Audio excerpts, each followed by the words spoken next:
Au nom du Père, et du Fils, et du Saint-Esprit, ainsi soit-il. Eh bien, chers frères,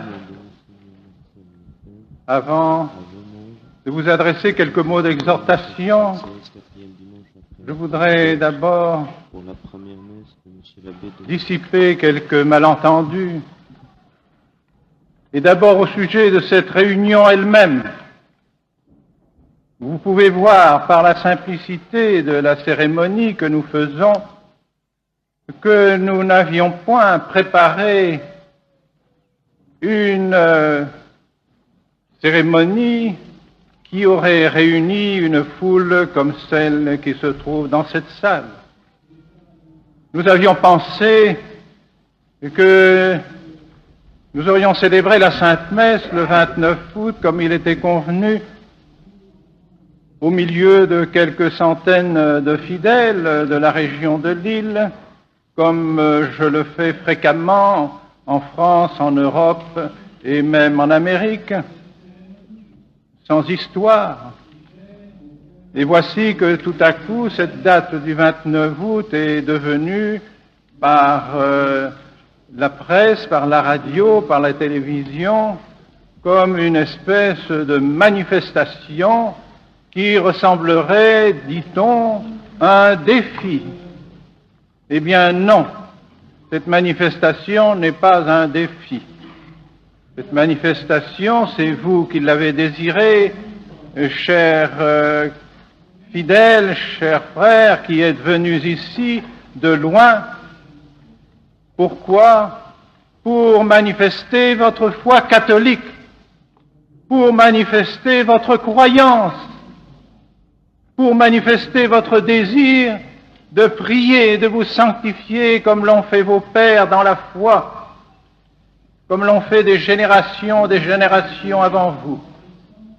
Voilà quel est l'objet véritable de cette cérémonie, pendant laquelle nous désirons prier de tout notre cœur, adorer notre Seigneur Jésus-Christ, qui descendra dans quelques instants sur cet autel et qui renouvellera le sacrifice de la croix dont nous avons tant besoin. Je voudrais également dissiper un autre malentendu. Et là, je m'excuse, mais je suis obligé de le dire, ce n'est pas moi qui me suis appelé le chef des traditionalistes. Vous savez qui l'a fait il y a peu de temps, dans des circonstances tout à fait solennelles et mémorables à Rome. On a dit que Monseigneur Lefebvre était le chef des traditionalistes. Je ne veux point être le chef des traditionalistes, et je ne le suis point. Pourquoi? Parce que je suis moi aussi un simple catholique, certes prêtre, certes évêque, mais qui suis dans les mêmes conditions dans lesquelles vous vous trouvez, et qui ai les mêmes réactions devant la destruction de l'Église, devant la destruction de notre foi, devant les ruines qui s'accumulent devant nos yeux. Ayant eu la même réaction, j'ai pensé qu'il était de mon devoir de former des prêtres, de former de vrais prêtres dont l'Église a besoin.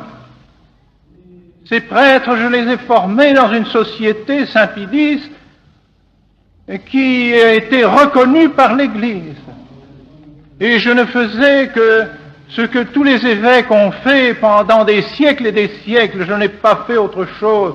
Et ce que j'ai fait pendant 30 années de ma vie sacerdotale, ce qui m'a valu d'être évêque, ce qui m'a valu d'être délégué apostolique en Afrique, ce qui m'a valu d'être membre de la commission centrale préconciliaire, ce qui m'a valu d'être assistant au trône pontifical, que pouvais-je désirer comme preuve que Rome estimait que mon travail était un travail qui était profitable à l'Église et au bien des âmes? Et voici que je fais la même chose. Je fais une œuvre tout à fait semblable à celle que j'ai accomplie pendant 30 années, et voici que tout à coup, je suis suspens à divinis, peut-être bientôt excommunié, séparé de l'Église, renégat, que sais-je? Est-ce possible? Est-ce donc que ce que j'ai fait pendant 30 ans était susceptible aussi d'une suspensa divinis? Je pense au contraire que si à ce moment-là, j'avais formé mes séminaristes comme on les forme maintenant dans les nouveaux séminaires, j'aurais été excommunié. Si j'avais à ce moment-là enseigné le catéchisme qu'on enseigne dans les écoles à ce moment-là, on m'aurait dit hérétique.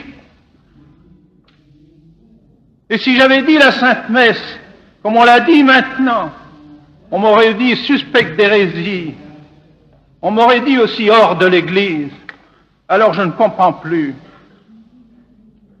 Quelque chose précisément a changé dans l'Église. Et c'est à cela que je veux en venir.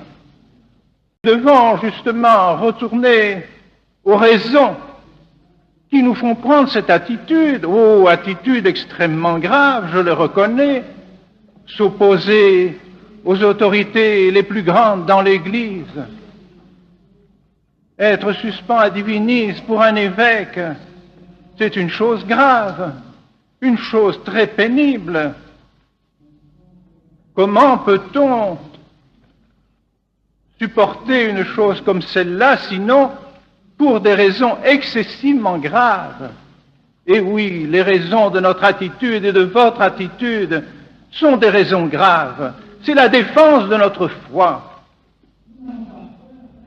La défense de notre foi, mais est-ce que les autorités qui se trouvent à Rome mettraient en péril notre foi? Je ne juge pas ces autorités, je dirais que je ne veux pas les juger personnellement. Je voudrais les juger comme le Saint-Office autrefois jugeait un livre et le mettait à l'index. Rome étudiait le livre, n'avait pas besoin de connaître la personne qui avait écrit ce livre, mais il lui suffisait d'étudier ce qu'il y avait dans les propos qui étaient écrits. Et si ces propos étaient contraires à la doctrine de l'Église, ce livre était condamné et mis à l'index, sans avoir besoin d'interpeller la personne.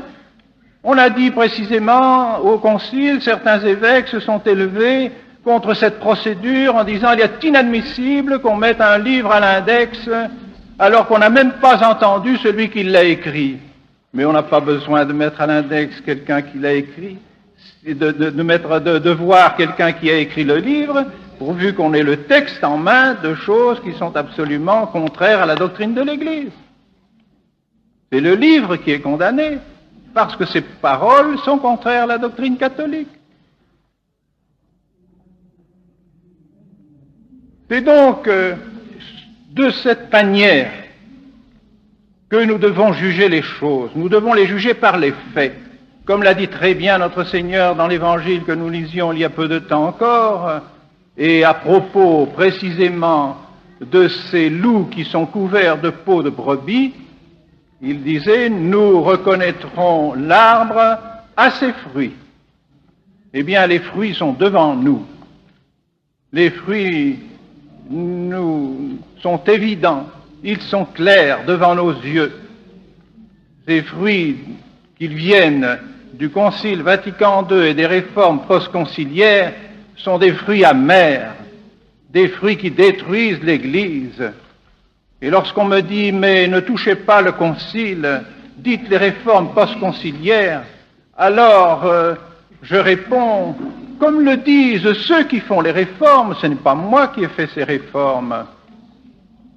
Ceux qui font ces réformes disent « nous les faisons au nom du Concile. Nous avons fait la réforme liturgique au nom du Concile. Nous avons fait la réforme des catéchismes au nom du Concile. Nous avons fait toutes les réformes au nom du Concile. » Or, ce sont eux les autorités de l'Église. Ce sont eux qui interprètent par conséquent légitimement le Concile. Or, que s'est-il passé dans ce Concile? Mais nous pouvons le savoir facilement en lisant les livres de ceux qui ont précisément été les instruments de ce changement dans l'Église qui s'est opéré sous nos yeux. Lisez par exemple l'œcuménisme vu par un franc-maçon de Marsaudon. Lisez le livre du sénateur du Doubs, M. Prélot, Le catholicisme libéral, écrit en 69, et il vous dira ce qu'est le Concile, lui catholique libéral. Il le dit dans les premières pages de son livre. Nous avons lutté pendant 1 siècle et demi pour faire prévaloir nos opinions à l'intérieur de l'Église et nous n'y avons pas réussi. Enfin est venu Vatican II et nous avons triomphé. Désormais, les thèses et les principes du catholicisme libéral sont désormais définitivement acceptés et officiellement par la Sainte Église. Vous croyez que ce n'est pas un témoignage? Ce n'est pas moi qui le dis cela, mais lui le dit en triomphant, lui le dit en se félicitant, nous le disons en pleurant. Car qu'ont voulu les catholiques libéraux pendant 1 siècle et demi? Marier l'Église et la Révolution, marier l'Église et la subversion, marier l'Église et les forces destructives de la société, de toute société, depuis la société familiale, la société civile, la société religieuse. Et ce mariage de l'Église, il est inscrit dans le Concile. Prenez le schéma Gaudium et Spes et vous y trouverez. Il faut marier les principes de l'Église avec les conceptions de l'homme moderne. Qu'est-ce que ça veut dire, ça? Ça veut dire qu'il faut marier l'Église catholique, l'Église de notre Seigneur Jésus-Christ, avec des principes qui sont contraires à cette Église, qui la minent, qui ont toujours été contre l'Église.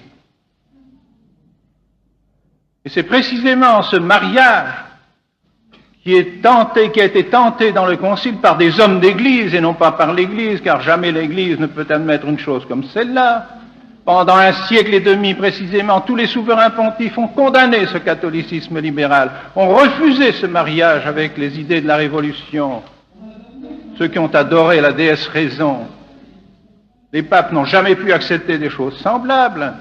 Et au nom de cette révolution, les prêtres sont montrés sur l'échafaud, les religieuses ont été persécutées et également assassinées.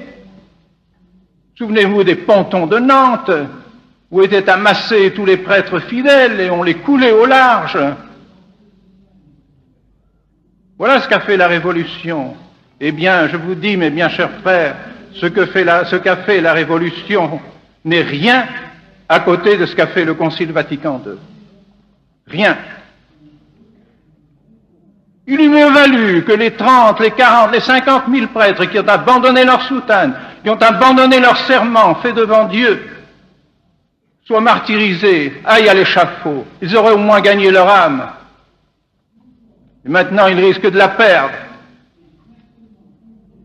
On nous dit que parmi ces pauvres prêtres mariés, beaucoup déjà sont divorcés, beaucoup ont fait des demandes en nullité de mariage à Rome. Qu'est-ce que ça signifie, ces choses-là? Combien de religieuses, 20 000 religieuses aux États-Unis qui ont abandonné leur religion, qui ont abandonné leur congrégation religieuse et leur serment qu'elles avaient fait d'une manière perpétuelle, rompu ce lien qu'elles avaient avec notre Seigneur Jésus-Christ pour courir aussi au mariage. Il aurait mieux valu également qu'elles montent sur l'échafaud.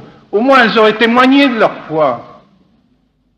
C'est pourquoi la Révolution française, en définitive, vous savez, quand un ennemi fait des martyrs de l'Église, il fait ce que l'adage déjà disait dans les premiers siècles, sanguis martyrum semen Christianorum. Le sang des martyrs est une semence de chrétiens. Et ils le savent bien, ceux qui persécutent les chrétiens. Ils ont peur d'en faire des martyrs, parce qu'ils savent que le sang des martyrs est une semence de chrétiens. Mais on ne veut plus faire de martyrs. Ça a été le summum de la victoire du démon de détruire l'Église par obéissance. Détruire l'Église par obéissance. Nous la voyons détruite tous les jours sous nos yeux. Les séminaires vides, ce beau séminaire de Lille qui était rempli de séminaristes. Où sont les séminaristes? Qui sont-ils encore, ces séminaristes? Savent-ils qu'ils vont être prêtres? Savent-ils ce qu'ils vont faire quand ils vont être prêtres? Ah, c'est précisément parce que cette union voulue par ces catholiques libéraux, voulue entre l'Église et la Révolution et la subversion, est une union adultère de l'Église, adultère. Et de cette union adultère ne peut venir que des bâtards. Et qui sont ces bâtards? Ce sont nos rites. Le rite de la messe est un rite bâtard.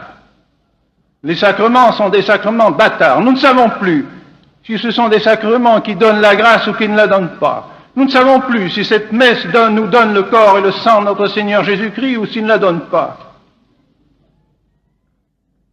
Les prêtres qui sortent des séminaires ne savent plus eux-mêmes ce qu'ils sont. C'était le cardinal Cincinnati qui, à Rome, disait « Pourquoi il n'y a plus de vocation ? Parce que l'Église ne sait plus ce qu'est un prêtre. » Alors, comment peut-elle former encore des prêtres si elle ne sait plus ce que c'est qu'un prêtre?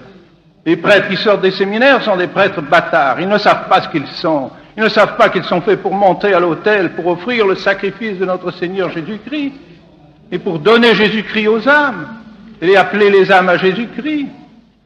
Voilà ce qu'est un prêtre. Et nos jeunes qui sont ici le comprennent bien. Toute leur vie va être consacrée à cela, à aimer, à adorer, à servir notre Seigneur Jésus-Christ dans la Sainte Eucharistie, parce qu'ils y croient à la présence de notre Seigneur dans la Sainte Eucharistie. Et cette union adultère de l'Église et de la Révolution se concrétise par le dialogue. L'Église, si elle a dialogué, c'est pour convertir. Notre Seigneur a dit, allez, enseignez toutes les nations, convertissez-les. Mais il n'a pas dit dialoguer avec elles pour ne pas les convertir, pour essayer de vous mettre sur le même pied qu'elles. L'erreur et la vérité ne sont pas compatibles. On doit chercher, si on a la charité pour les autres, comme vient de le dire l'Évangile, celui qui a la charité, c'est celui qui sert les autres. Eh bien, ceux qui ont la charité doivent donner notre Seigneur, doivent donner la richesse qu'ils ont aux autres, et non pas converser avec eux, dialoguer avec eux sur un pied d'égalité. La vérité et l'erreur ne sont pas sur un pied d'égalité. Ce serait mettre Dieu et le diable sur le même pied, puisque le diable est le père du mensonge, le père de l'erreur. Nous devons par conséquent être missionnaires. Nous devons prêcher l'Évangile, convertir les âmes à Jésus-Christ, et non pas dialoguer avec eux en essayant de prendre leurs principes. C'est ce qui nous a fait cette messe bâtarde et ces rites bâtards, parce qu'on a voulu dialoguer avec les protestants et que les protestants nous ont dit « Nous ne voulons pas de votre messe. Nous n'en voulons pas parce qu'elle comporte des choses qui sont incompatibles avec notre foi protestante. Alors changez cette messe et nous pourrons prier avec vous, nous pourrons faire des intercommunions, nous pourrons recevoir vos sacrements, vous pourrez venir dans nos églises, nous irons dans les vôtres et tout sera fini et nous aurons l'unité. Nous aurons l'unité dans la confusion, dans la bâtardise. Nous ne voulons pas de cela. Jamais l'Église ne l'a voulu. Nous aimons les protestants, nous voudrions les convertir.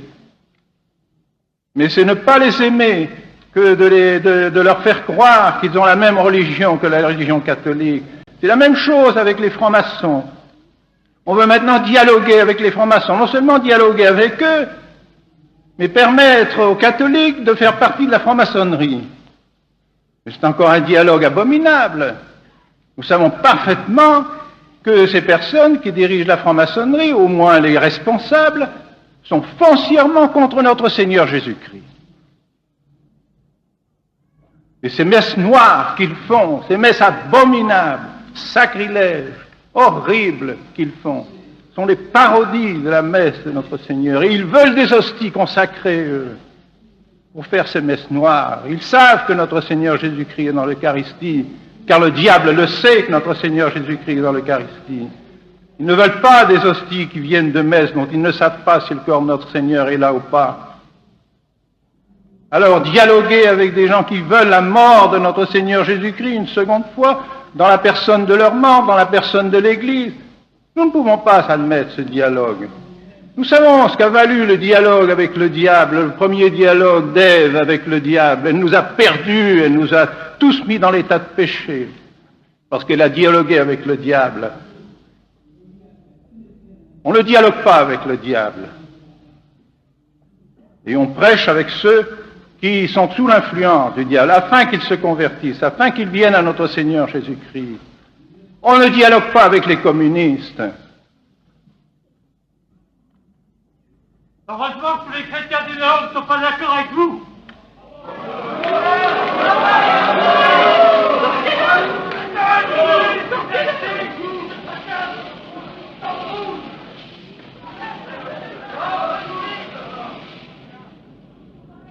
On dialogue avec les personnes, mais on ne dialogue pas avec l'erreur.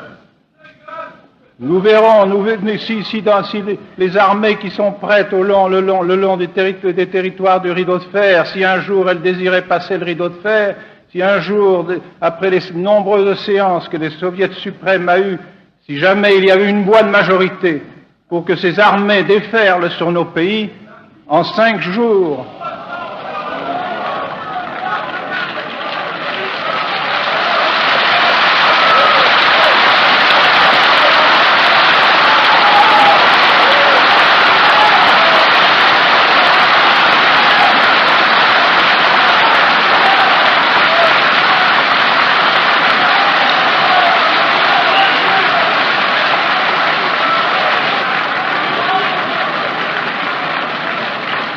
eh bien, chers frères, ne soyez pas émus, laissons ceux qui ne comprennent pas les choses comme nous, mais demandons au bon Dieu que de leur donner la lumière. Mais précisément pourquoi sommes-nous d'une manière vraiment ferme et résolue de ne pas accepter cette union adultère de l'Église avec la Révolution? Parce que nous affirmons la divinité de notre Seigneur Jésus-Christ. Pourquoi Pierre a-t-il été fait Pierre? Rappelez-vous de l'Évangile. Pierre est devenu Pierre parce qu'il a professé la divinité de notre Seigneur Jésus-Christ. Et tous les apôtres ont professé aussi cette foi publiquement après la Pentecôte, et on les a poursuivis immédiatement.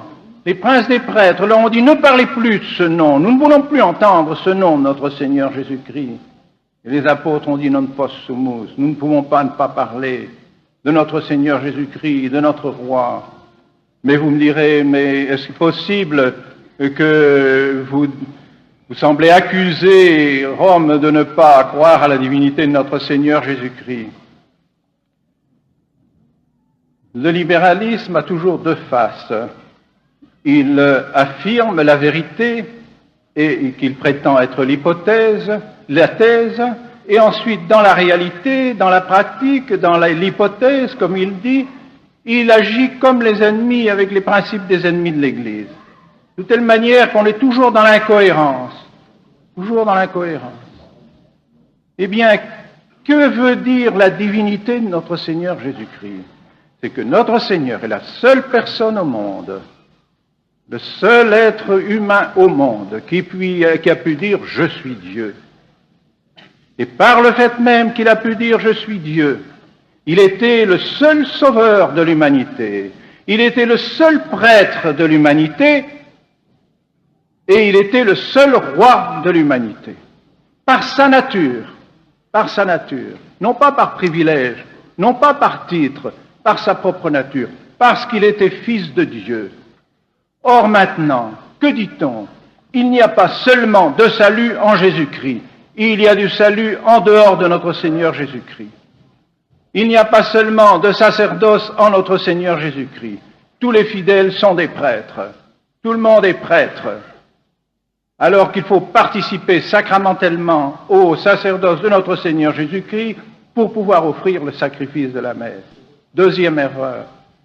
Enfin, on ne veut plus du règne social de notre Seigneur Jésus-Christ, sous prétexte qu'il n'est pas possible. Cela, je l'ai entendu de la bouche du nonce de Berne, je l'ai entendu de la bouche de l'envoyé du Vatican, le père Danis, ancien recteur de l'université grégorienne, qui est venu me demander, au nom du Saint-Siège, de ne pas faire les ordinations du 29 juin. Il était le 27 juin à Flavigny, lorsque je prêchais la retraite aux séminaristes. Et lorsqu'il m'a dit « Pourquoi êtes-vous contre le concile ?» Mais enfin, est-il possible d'accepter le concile alors qu'à ce nom, au nom du concile, Vous dites qu'il faut détruire tous les États catholiques, il ne faut plus d'États catholiques. Donc plus d'États sur lesquels règne notre Seigneur Jésus-Christ. Ce n'est plus possible. Autre chose que ce ne soit plus possible, autre chose que nous prenions ça comme principe et que par conséquent nous ne recherchions plus ce règne de notre Seigneur Jésus-Christ. Et qu'est-ce que nous disons tous les jours dans Notre Père? Que ton règne arrive, que ta volonté soit faite sur la terre comme au ciel. Qu'est-ce que c'est que ce règne? Tout à l'heure, vous avez chanté dans le Gloria, Tu solus Dominus, Tu solus Altissimus, Jésus Christe. Vous êtes le seul Très-Haut, vous êtes le seul Seigneur. Nous le chanterions, et puis dès que nous serions sortis, nous disions, ah non, il ne faut plus que notre Seigneur Jésus-Christ règne sur nous. Enfin, vivons-nous dans les logis? Sommes-nous chrétiens ou non? Sommes-nous catholiques ou non? Et il n'y aura de paix sur cette terre que dans le règne de notre Seigneur Jésus-Christ. Les États se débattent tous les jours, vous avez des pages et des pages dans les journaux, à la télévision, à la radio, encore maintenant avec le changement du Premier ministre. Qu'allons-nous faire pour que la situation économique se redresse? Qu'allons-nous faire pour que l'argent revienne? Qu'allons-nous faire pour que les industries soient prospères, etc. Tous les journaux en sont pleins dans le monde entier. Eh bien, même du point de vue économique, il faut que notre Seigneur Jésus-Christ règne.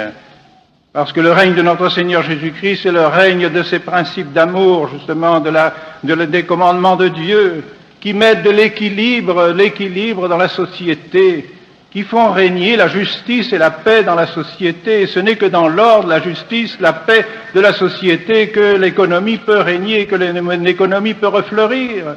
On le voit bien. Prenez l'image de la République argentine. Dans quel état était-elle il y a seulement 2-3 mois? Une anarchie complète, les brigands tuant à droite, à gauche, les industries complètement ruinées, les patrons des usines enfermés et pris en otage. C'est une révolution invraisemblable. Dans un pays pourtant si beau, si équilibré, si sympathique que la République argentine, une république qui pourrait être d'une prospérité incroyable, avec des richesses extraordinaires, vient un gouvernement d'ordre qui a des principes, qui a une autorité, qui met un peu d'ordre dans les affaires, qui empêche les brigands de tuer les autres, et voilà que l'économie revient, et que les ouvriers ont du travail, et qu'ils peuvent rentrer chez eux en sachant qu'ils ne vont pas être assommés par quelqu'un qui voudrait leur faire grève alors qu'ils ne désirent pas faire grève. Voilà, c'est le règne de notre Seigneur Jésus-Christ que nous voulons. Et nous professons notre foi en disant que notre Seigneur Jésus-Christ est Dieu. C'est pourquoi nous voulons aussi la messe de Saint Pie V. Pourquoi? Parce que cette messe est la proclamation de la royauté de notre Seigneur Jésus-Christ. La nouvelle messe est une espèce de messe hybride qui n'est plus hiérarchique, qui est démocratique, où l'assemblée prend plus de place que le prêtre. Et donc, ce n'est plus une messe véritable qui affirme la royauté de notre Seigneur Jésus-Christ. Car comment notre Seigneur Jésus-Christ est-il devenu roi aussi? Il a affirmé sa royauté par sa croix. Regnavit alignio Deus. Jésus-Christ a régné par le bois de la croix, car il a vaincu le péché, il a vaincu le démon, il a vaincu la mort par sa croix. C'est donc 3 victoires magnifiques de notre Seigneur Jésus-Christ. Ah, on nous dira que c'est du triomphalisme. Eh bien oui, d'accord, nous voulons bien le triomphalisme de notre Seigneur Jésus-Christ. Et c'est pourquoi nos ancêtres ont construit ces magnifiques cathédrales. Pourquoi avoir dépensé tant d'argent pour des gens qui étaient beaucoup plus pauvres que nous? Pourquoi avoir dépensé tant de temps pour faire ces cathédrales magnifiques que nous admirons encore maintenant, même ceux qui ne croient pas? Pourquoi? À cause de l'autel. À cause de notre Seigneur Jésus-Christ, pour marquer le triomphe de la croix de notre Seigneur Jésus-Christ. Eh bien oui, nous voulons professer le triomphe de la croix de notre Seigneur Jésus-Christ dans notre messe, et c'est pourquoi nous nous agenouillons. Nous aimons nous agenouiller devant la Sainte Eucharistie. Si nous en avions eu le temps, si je ne voulais pas vous retenir trop, nous aurions, avec le Saint-Sacrement, circulé dans vos rangs pour que vous manifestiez à notre Seigneur Jésus-Christ, à son Eucharistie sainte, que vous l'adorez. Seigneur, vous êtes notre Dieu. Ô Jésus-Christ, nous vous adorons. Nous savons que c'est par vous que nous sommes nés, c'est par vous que nous avons été chrétiens, c'est par vous que nous avons été rachetés. C'est vous qui nous jugerez alors dans notre mort, c'est vous qui nous donnerez la gloire dans le ciel si nous l'avons mérité. C'est cela que notre Seigneur Jésus-Christ est présent comme il l'était sur la croix, dans la Sainte Eucharistie. Voilà ce que nous devons faire, voilà ce que nous devons demander. Nous ne sommes contre personne, nous ne sommes pas des commandos, nous ne voulons du mal à personne, nous voulons seulement qu'on nous laisse professer notre foi en notre Seigneur Jésus-Christ. Alors on nous chasse de nos églises à cause de cela. On chasse ces pauvres prêtres parce qu'ils disent la messe ancienne qui a été dite dans laquelle ont été sanctifiés tous nos saints et nos saintes, Sainte Jeanne d'Arc, Saint Curé d'Ars, la petite Thérèse de l'Enfant Jésus, ont été sanctifiés par cette messe. Et voici que des prêtres sont chassés brutalement, cruellement de leur paroisse parce qu'ils disent cette messe qui a sanctifié les saints pendant des siècles. C'est absurde. Je dirais presque que c'est une histoire de fou. Nous demandons si nous rêvons. Pas possible que cette messe soit devenue une espèce d'horreur pour nos évêques et pour ceux qui devraient conserver notre foi. Eh bien, nous garderons la messe de Saint Pie V. Pourquoi est-ce que la messe de Saint Pie V est la messe de 20 siècles? Elle est la messe de toujours, elle n'est pas seulement la messe de Saint Pie V. Et elle représente notre foi, elle est un rempart pour notre foi. Et nous en avons besoin de ce rempart pour notre foi. Alors on nous dira, nous faisons une question de latin et de soutane. Évidemment, c'est facile de discréditer ceux avec lesquels on n'est pas d'accord, n'est-ce pas, de cette manière-là. Certes, le latin a son importance. Et quand j'étais en Afrique, il était magnifique de voir toutes ces foules africaines qui avaient une langue différente. Nous avions parfois 5, 6 tribus différentes qui ne se comprenaient pas, qui pouvaient assister dans nos églises à la messe et chanter les chants en latin avec une ferveur extraordinaire, extraordinaire. Allez maintenant voir. Ils se disputent dans les églises parce qu'on dit la messe dans une langue qui n'est pas la leur, alors ils ne sont pas contents et demandent qu'il y ait une messe dans leur langue. C'est la confusion totale. Alors qu'autrefois, cette unité était parfaite. C'est un exemple.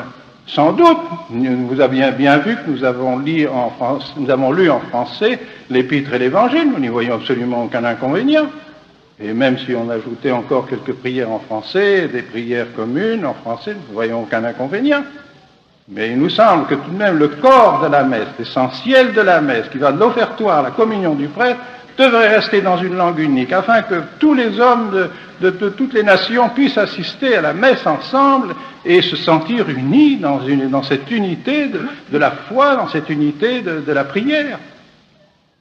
Aussi nous demandons vraiment, nous adressons un appel aux évêques et nous adressons un appel à Rome, qu'ils veuillent bien prendre en considération le désir que nous avons de prier comme nos ancêtres, le désir que nous avons de garder la foi catholique, le désir que nous avons d'adorer notre Seigneur Jésus-Christ et de vouloir son règne. C'est ce que j'ai dit au Saint-Père dans ma dernière lettre, et je croyais vraiment que c'était la dernière, parce que je ne pensais pas que le Saint-Père m'aurait encore adressé d'autres lettres. Je lui ai dit, très Saint-Père, rendez-nous le droit public de l'Église, c'est-à-dire le règne de notre Seigneur Jésus-Christ. Rendez-nous la vraie Bible, et non pas une Bible œcuménique, mais la vraie Bible telle qu'était la Vulgate autrefois, qui a été tant et tant de fois consacrée par des conciles et par des papes. Rendez-nous la vraie messe, celle qui est une messe hiérarchique, une messe dogmatique, qui défend notre foi et qui a été celle de tant de siècles et qui a sanctifié tant de catholiques. Et enfin, rendez-nous notre catéchisme suivant le modèle du catéchisme du Concile de Trente. Car sans un catéchisme précis, sans une foi précise, que seront nos enfants demain, que seront les générations futures? Elles ne connaîtront plus la foi catholique et nous le constatons déjà aujourd'hui. Hélas, je n'ai eu aucune réponse. Sinon la suspense ad divinis.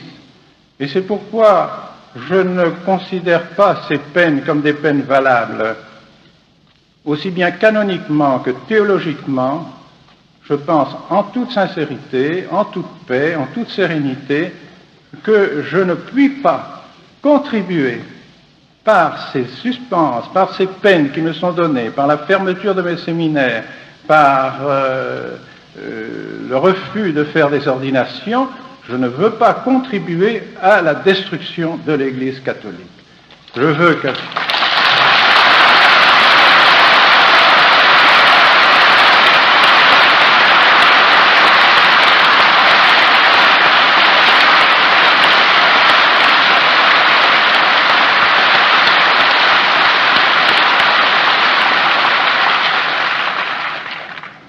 Je veux qu'à l'heure de ma mort, lorsque notre Seigneur me demandera « Qu'as-tu fait de ton épiscopat? Qu'as-tu fait de ta grâce épiscopale et sacerdotale ?» je ne puis pas entendre de la bouche du Seigneur « Tu as contribué à détruire l'Église avec les autres. »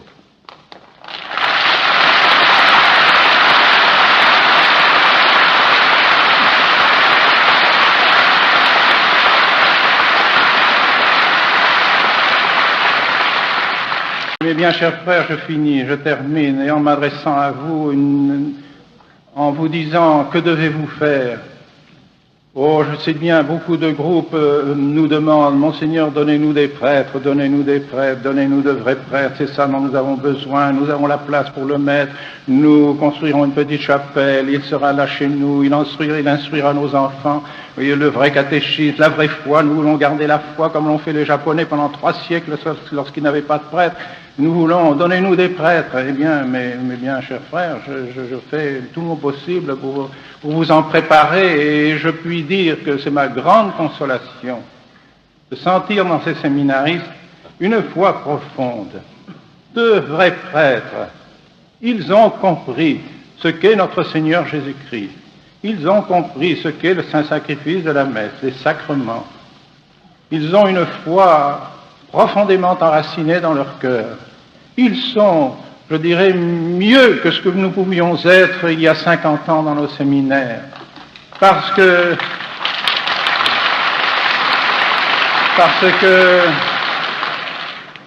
ils vivent justement dans un état, dans une situation difficile.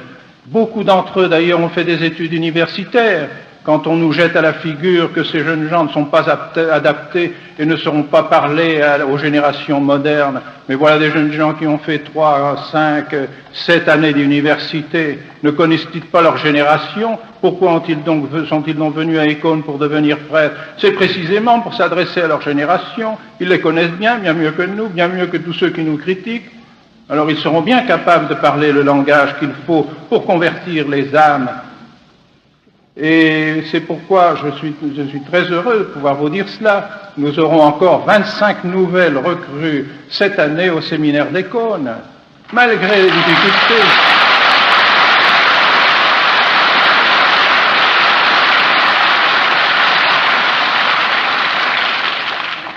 Nous en aurons 10 nouvelles à notre séminaire des États-Unis à Armada, et 4 nouvelles dans notre séminaire de langue allemande en Suisse allemande.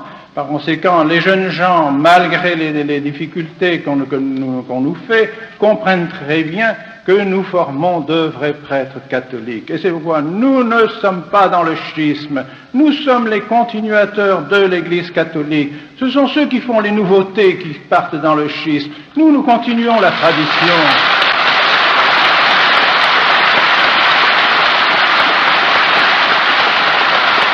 Et c'est pourquoi nous devons avoir confiance, nous ne devons pas nous désespérer, même devant la situation actuelle. Nous devons maintenir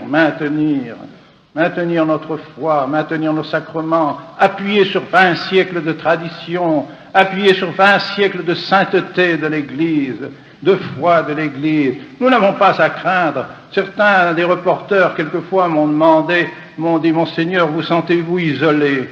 Je dis, pas du tout, pas du tout. Je ne me sens pas isolé.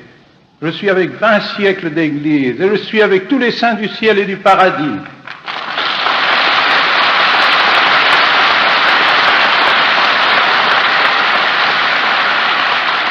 Pourquoi? Parce qu'ils ont prié comme nous, parce qu'ils se sont sanctifiés comme nous essayons de le faire, avec les mêmes moyens. Alors je suis persuadé qu'ils se réjouissent de cette assemblée d'aujourd'hui. Ils disent au moins, voilà des catholiques qui prient vraiment, qui ont vraiment dans leur cœur ce désir de la prière d'honorer notre Seigneur Jésus-Christ. les saints du ciel se réjouissent, vos saints anges se réjouissent. Alors ne soyons pas désespérés, mais prions, prions et sanctifions-nous. Ah, c'est un conseil que je voudrais vous donner. Il ne faut pas qu'on puisse dire de nous, de ces catholiques que nous sommes. Je n'aime pas tellement le terme de catholique traditionnaliste, étant donné que je ne vois pas ce que peut être un catholique qui n'est pas traditionnaliste. Étant donné que...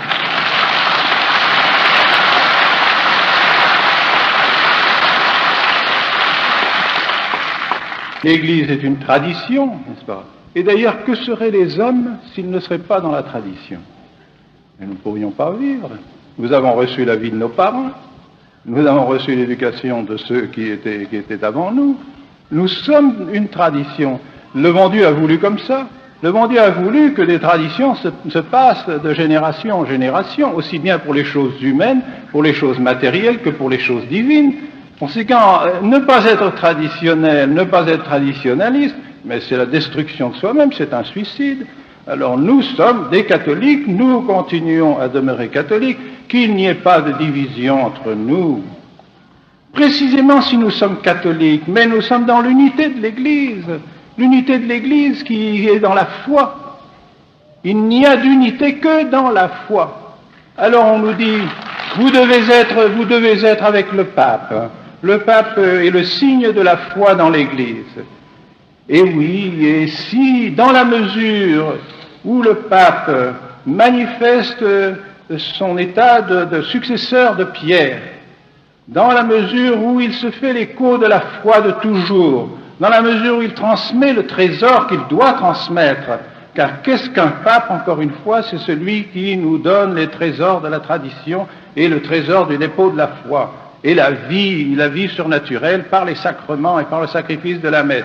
L'évêque n'est pas autre chose, le prêtre n'est pas autre chose. Transmettre la vérité, transmettre la vie qui ne nous appartient pas. L'Épître le disait tout à l'heure, la vérité ne nous appartient pas, elle n'appartient pas plus au pape qu'à moi. Il est le serviteur de la vérité, comme je dois être le serviteur de la vérité.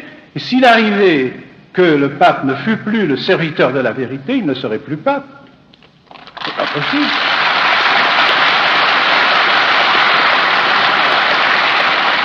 Je ne dis pas qu'il le soit, notez bien, ne me faites pas dire ce que je n'ai pas dit, mais je dis s'il arrivait que ce soit vrai, eh bien nous ne pouvons pas suivre quelqu'un qui nous entraîne dans l'erreur, c'est évident. Or, quel est le critère de la vérité? On me dit, vous jugez le pape. Monseigneur Benelli m'a jeté à la figure, c'est pas vous qui faites la vérité. Bien sûr, c'est pas moi qui fais la vérité, mais pas le pape non plus. La vérité, c'est notre Seigneur Jésus-Christ. La vérité, c'est notre Seigneur Jésus-Christ. Et donc, il faut nous reporter à ce que notre Seigneur Jésus-Christ nous a enseigné, à ce que les apôtres nous ont enseigné, à ce que les pères de l'Église et toute l'Église ont enseigné, pour savoir où est la vérité. C'est pas moi qui juge le Saint-Père, c'est la tradition. Un enfant de 5 ans, avec son catéchisme, peut très bien répondre à son évêque.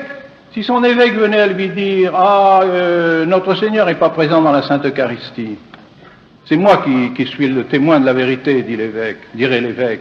C'est moi qui suis le témoin de la vérité, moi je te dis que le Saint-Sacrement, notre Seigneur n'est pas présent dans la Sainte Eucharistie. Cet enfant avec son catéchisme, il a 5 ans, il lit, il dit « mais mon catéchisme dit le contraire ». Alors qui est-ce qui a raison? C'est l'évêque ou c'est le catéchisme? Le catéchisme, évidemment. Le catéchisme qui représente la foi de toujours. Et c'est simple c'est très simple, c'est enfantin comme raisonnement, mais nous en sommes là. Si on nous dit aujourd'hui que l'on peut faire des intercommunions et avec les protestants, qu'il n'y a plus de différence entre nous et les protestants, eh bien ce n'est pas vrai. Il y a une différence immense. Et c'est pourquoi nous sommes vraiment stupéfaits quand nous pensons que l'on a fait bénir par l'archevêque de Cantorbéry, qui n'est ni prêtre, parce que les ordinations anglicanes ne sont pas valides, le pape Léon XIII l'a déclaré officiellement et définitivement, parce qu'il est hérétique, comme le sont tous les anglicans. Je regrette, on n'aime plus ce nom-là, mais c'est quand même la réalité. Ce n'est pas pour lui donner une insulte, je ne demande que sa conversion, et puis que il n'est ni prêtre, il est hérétique, et on lui demande de bénir la foule des cardinaux et des évêques présents dans l'église de Saint-Paul, n'est-ce pas, avec le Saint-Père. Mais il me semble que c'est là une chose absolument inconcevable. Eh bien, donc, je conclus vous remerciant d'être venus nombreux et vous remerciant aussi de continuer à faire de cette cérémonie une cérémonie profondément pieuse, profondément catholique. Et nous prierons donc ensemble que le bon Dieu nous donne les moyens de résoudre le problème. Ce serait si simple si chaque évêque dans son diocèse mettait à notre disposition, à la disposition des catholiques fidèles, une église en leur disant voilà l'église qui est la vôtre. Et ici, quand on pense que l'évêque de Lille a donné une église aux musulmans, je ne vois pas pourquoi il n'y aurait pas une église pour les catholiques et les musulmans.